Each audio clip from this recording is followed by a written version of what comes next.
Hey students, just wanted to share with you a little bit today about Good Friday.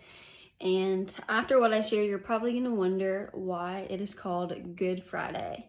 But I would encourage you just to come back here on Instagram and check out what Eric says tomorrow about Easter Sunday and the good news we have in Easter. But Good Friday, we know that either really late Thursday night or early Friday morning, that Jesus was out in the Garden of Gethsemane and he was praying and he was asking God to take away this cup from him, to take away the suffering that Jesus knew was coming. You see, Jesus was human, just like you and just like me, and Jesus didn't want to undergo such intense suffering.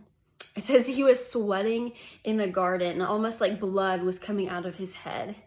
He was that stressed, he was that anxious about what was to come, the suffering that was to come on the cross. And Jesus asked for that to be taken away. And yet he said, "Not my will, but yours be done." He wanted to obey the Father in everything, even death on a cross. And so Jesus got up, awoke his disciples who had fallen back to sleep. And Jesus was arrested there in the garden. He was taken and he was tried before Caiaphas and the high priests. He was taken to Pontius Pilate and tried before the Romans. And then he was taken to this guy, Herod Antipas, and he was just dragged around all over the place, being beaten and mocked. Jesus was then punished and told that he would be crucified. The people chanted, "Crucify him, crucify him." They wanted him dead. And so Jesus was sentenced to that crucifixion. And he was stripped and his hands were tied together and he was whipped. He was given lashes. We know through the law that he was supposed to get 40 lashes minus one. So 39 times he was supposed to have these rods beaten into his back and ripped out, tearing out his flesh. He would later have a crown of thorns pressed down into his head, to the point where it hit the nerves in his head and he would feel such intense pain. There was blood gushing from his back, from his head, all around him.